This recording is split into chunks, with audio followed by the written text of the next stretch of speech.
Alors fixer ses prix, c'est un moment des plus inconfortables, je crois, quand on commence à se lancer. On a peur d'être trop cher et que personne n'achète ce qu'on vend. Ou au contraire, on a peur d'être pas cher, mais de pas faire assez pro. On est un petit peu coincé. Donc entre les deux, il y a cette fameuse phrase « Je ne fais pas ça pour l'argent, c'est une passion ». D'accord, mais la vérité, c'est que l'argent et la passion, ça ne s'oppose pas. D'accord, ils cohabitent, l'un nourrit l'autre de toute façon. Aujourd'hui, on va parler de valeur, de confiance et d'équilibre. Parce que tu mérites d'être payé à ta juste valeur pour ton travail, bien évidemment, sans culpabilité et sans te justifier.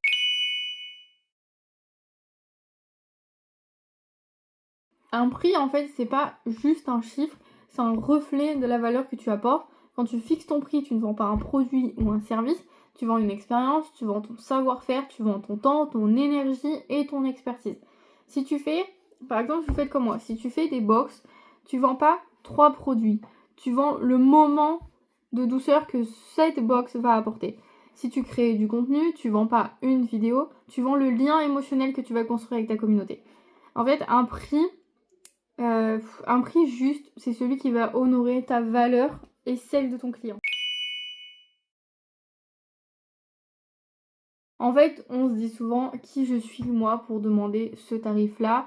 Je débute, je peux pas faire payer autant. Mais si tu réfléchis bien, chaque prix que tu proposes doit te permettre aussi de couvrir tes coûts, que ce soit en temps, en matière, en charge et en impôts, de créer avec plaisir, bien évidemment, pas avec angoisse, et de te laisser une marge aussi, mais pour évoluer. En fait, fixer un prix bas par peur, c'est pas être accessible.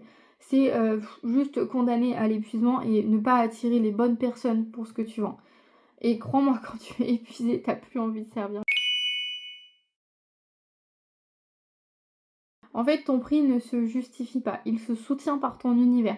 La qualité de ton image, la clarté de ton message, la cohérence de ton branding aussi, tout ça, ça va jouer sur la perception de ton travail. Un petit exemple. Deux marques proposent un t-shirt à 45€. La première te raconte une histoire, elle partage son engagement, elle soigne ses visuels, et la seconde, elle te balance juste un lien. Laquelle se trouve légitime de mettre 45€? Voilà. Je pense que vous connaissez tous la réponse. Et le prix, en fait, c'est aussi une question de narratif. Plus tu vas incarner ton projet avec assurance, et plus les gens seront prêts à investir. C'est là que la confiance entre en jeu, bien évidemment.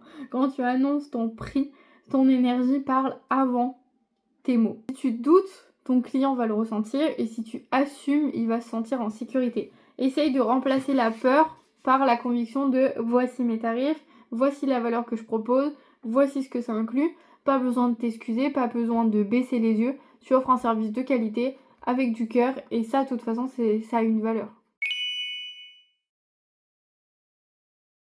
Ton objectif, ce n'est pas de vendre qu'une fois, c'est de pouvoir continuer à créer sur le long terme. Et pour ça, il faut que ton activité soit viable. J'allais dire stable, mais ça peut créer les deux. Il faut que tu puisses investir, il faut que tu puisses payer tes charges et il faut que tu puisses respirer, bien évidemment. Le juste prix, en fait, c'est pas celui qui passe bien auprès des autres, c'est aussi celui qui te permet de vivre et de faire vivre ton entreprise aussi. Donc un tarif qui t'apaise, c'est un tarif qui sera forcément... En fait, la culpabilité, elle vient souvent de l'idée que gagner de l'argent, c'est égoïste, et ça, c'est typique de la mentalité française, on va pas se le cacher, mais c'est faux. Quand tu gagnes de l'argent, tu crées de la liberté, tu peux investir, tu peux créer, tu peux faire grandir ton projet, et tu peux même inspirer d'autres personnes à réaliser leurs rêves et à se lancer à leur tour. En fait, on prive personne, juste on s'ouvre une voie, et juste on a les couilles de le faire. Et je pense que la mentalité française a vraiment besoin de changer là-dessus, mais sachez que ce n'est pas égoïste. Vous avez le droit, bien évidemment.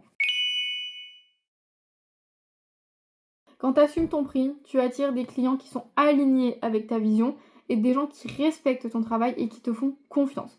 Et avec qui tu vas construire une vraie relation. Les autres, ils se sont pas perdus en fait. Ils sont juste pas faits pour toi maintenant et c'est très bien comme ça. On peut pas plaire à tout le monde de toute façon et tu peux pas viser tout le monde en termes de clientèle.